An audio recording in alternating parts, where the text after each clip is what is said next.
Kalau lu klik video ini, kemungkinan besar lu ngerasain hal seperti ini. Hidup lu kesehariannya adalah pergi ke kantor dari Senin sampai Jumat, pulang ke kantor sampai nungguin hari Sabtu dan Minggu baru lu ngerasa bebas. Dan kemungkinan kalau lu ngeklik video ini artinya lu udah tahu apa itu rat race atau perlombaan tikus. Dan lu sudah menyadari bahwa lu ada di dalam rat race tersebut dan lu pengen keluar dari perlombaan tikus tersebut karena lu ngerasa hidup lu tuh gitu-gitu aja, kayak berjalan di tempat, mau sekencang apapun lu bekerja, mau sekeras apapun lu bekerja, mau seberapa banyak pun lemburan yang lu ambil, lu akan tetap dapetin segitu-segitu aja. Dan hidup lu seperti berjalan di tempat, dapetin gaji, habis buat bayar cicilan, habis buat bayar gaya hidup, ujung-ujungnya adalah lu di tanggal muda, duitnya sudah habis. Dan ini berlangsung terus-menerus sampai lu tua dan lu pengen keluar dari situ. Kalau iya, video ini cocok banget buat lu. Balik lagi bareng gue Ogut di Muda. Cuma sekali karena kita nggak tambah muda. Video kali ini gue dedikasikan buat lu semua yang kerja di kantor, yang tidak menikmati kerja di kantor seperti waktu zaman gue dulu, walaupun lu digaji besar, dan lu ngerasa hal-hal yang gue rasain seperti dulu. Bos galak, teman toksik saling senggol, tujuannya untuk dapetin jabatan, dan yang paling malesnya adalah lu ngeliat temen lu yang kerjanya nggak sebagus lu, naik jabatan cuman gara-gara dia dekat sama bos lu. Alhasil lu ngerasa ada yang salah dari skema ini semuanya, dan lu pengen keluar dari sini. Video ini akan terbagi menjadi dua bagian. Yang pertama adalah tentang gimana cara escape-nya, dan kedua adalah pilihan jalan untuk lu bisa keluar dari rat race ini sepenuhnya. Langsung kita mulai.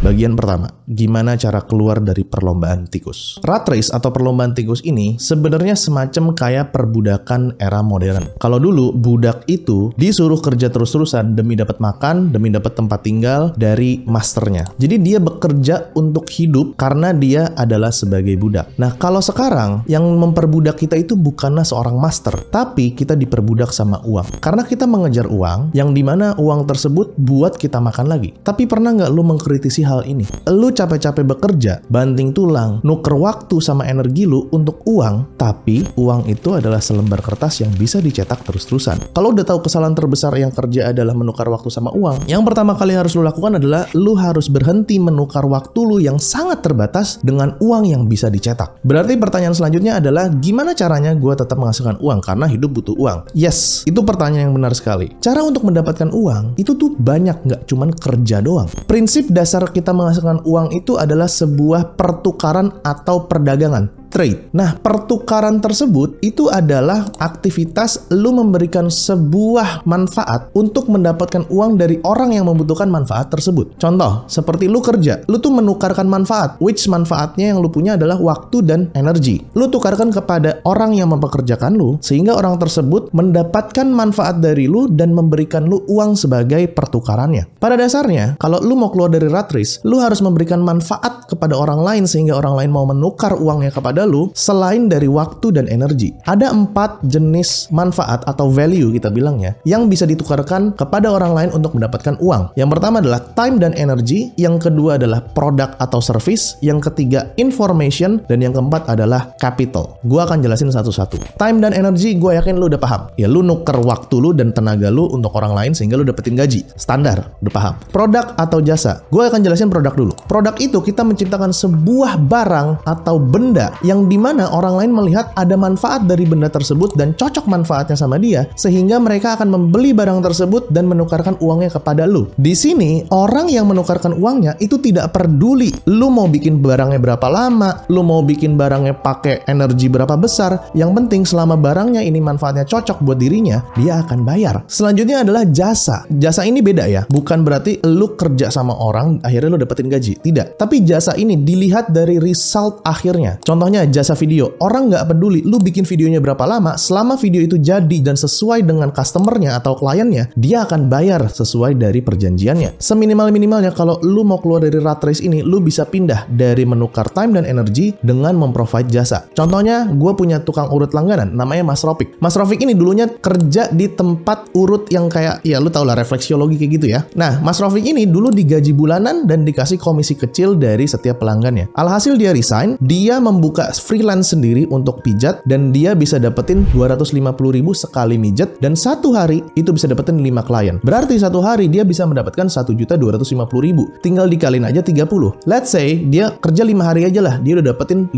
kali 1.250.000. Dia bisa nggak kerja sampai 1 bulan. Itu adalah perbedaan antara lu kerja sama jasa. Yang ketiga adalah menjual informasi. Menjual informasi ini maksudnya adalah lu menjual segala sesuatu hal yang lu tahu kepada orang yang membutuhkan. Sebagai contoh, konten kreator. Konten kreator ini kita menjual informasi. Seperti gue bikin konten tentang ini, habis itu gue jual kelas atau bikin ebook. Enaknya adalah informasi tersebut bisa direkam ke dalam sebuah media yang direkamnya sekali bisa dijual berkali-kali. Lu pernah nggak sih nonton video tentang kartel narkoba yang dimana dia rela untuk bayar jutaan dolar hanya demi sebuah informasi? Jadi nggak main-main ini. Kalau lu punya informasi tertentu yang dibutuhkan publik, lu bisa monetize dari informasi tersebut. Salah satunya adalah dengan jadi content creator atau edukator. Selanjutnya adalah capital. Nah, capital ini adalah lu menggunakan uang untuk uang lagi. Jadi, lu menggunakan uang untuk berinvestasi sehingga investasi tersebut menghasilkan uang lagi untuk lu. Jadi, uang lu beranak pinak. Contohnya, kalau lu punya temen yang berbisnis, lu menggunakan uang ini memberikan kepada temen lu sehingga lu mendapatkan uang balik pada saat dia udah cuan dari bisnisnya. Nah, value-value ini yang bisa membuat lu stop untuk menukarkan waktu dan energi lu demi uang. Bagian kedua,